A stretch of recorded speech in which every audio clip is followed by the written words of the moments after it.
हे watchers, Bhagavat Gita Hindu महापुराणों में से एक है। भागवत गीता के 18 अध्यायों के सफर में आगे चलते हैं।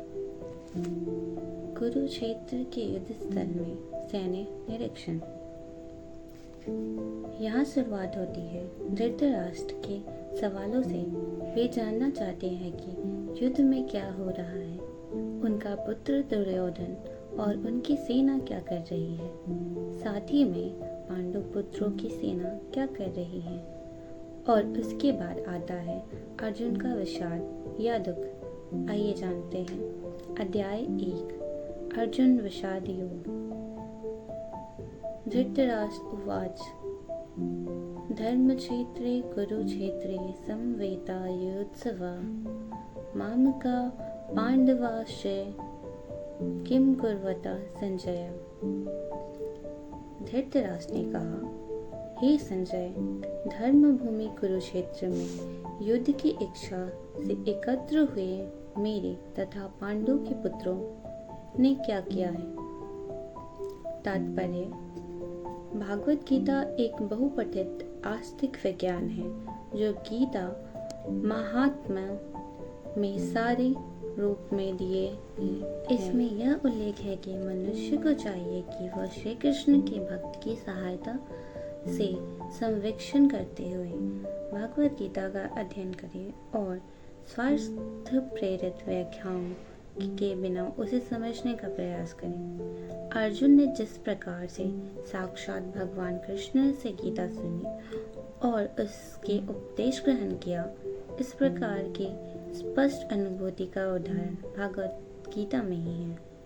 यदि उसी गुरु परंपरा से निजी स्वार्थ से प्रेरित हुए बिना किसी को भी भागवत गीता समझने का सौभाग्य प्राप्त हो, तो वह समस्त वैदिक ज्ञान तथा विश्व के समस्त शास्त्रों के अध्ययन को पीछे छोड़ देता है। पाठक को भागवत गीता में न केवल अन्य शास्त्रों की सारी बातें मिलेंगी, अपितु ऐसी बातें भी मिलेंगी जो अन्यत्र कहीं उपलब्ध नहीं है। यही गीता का विशिष्ट मानदंड है। स्वयं भगवान श्री कृष्ण द्वारा साक्षात उच्चारित होने के कारण यह पूर्ण आस्तिक विज्ञान है। महाभारत में वर्णित धृतराष्ट्र संजय की वार्ताएं इस महान दर्शन के मूल सिद्धांत का कार्य करती है। माना जाता है कि इस दर्शन की प्रस्तुति कुरुक्षेत्र के युद्ध स्थल में हुई, जो वैदिक युग से पवित्र तीर्थ स्थल रहा है। इसका प्रवचन भगवान द्वारा मानव जाति के पथ प्रदर्शन हेतु तब किया गया था जब वे इस लोक में स्वयं उपस्थित थे। धर्म क्षेत्र शब्द सार्थक है क्योंकि कुरुक्षेत्र के युद्ध स्थल में अर्जुन के पक्ष में श्री भगवान स्वयं उपस्थित थे। कौरवों का पिता धृतराष्ट्र अपने पुत्रों की विजय की संभावना के विषय में अत्यधिक संदिग्ध था। अतः इसी संदेह के कारण उसने अपने सचिव से पूछा। उन्होंने क्या किया?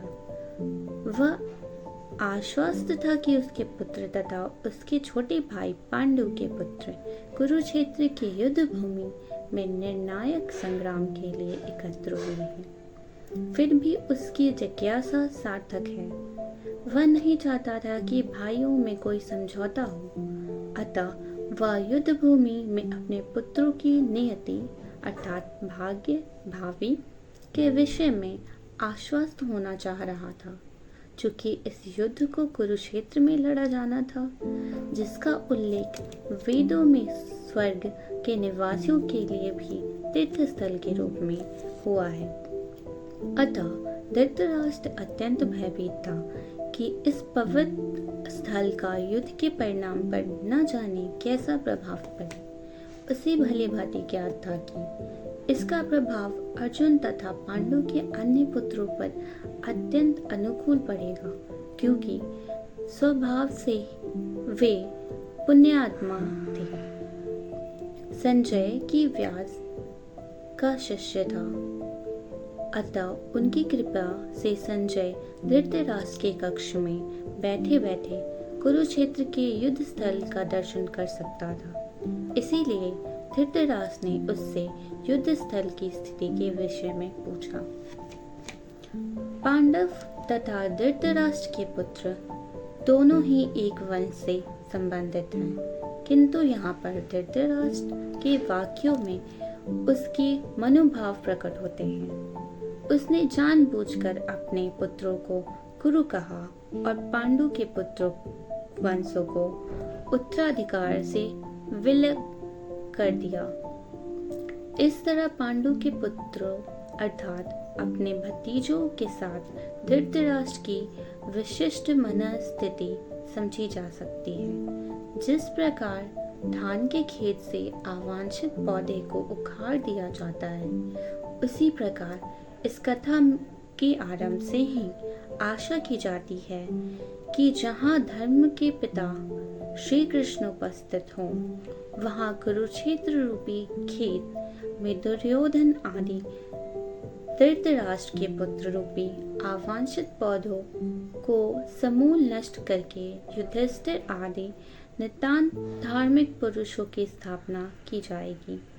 यहाँ धर्म क्षेत्र तथा कुरुक्षेत्र शब्दों की उनकी ऐतिहासिक वैदिक महत्ता के अतिरिक्त यही सार्थकता है।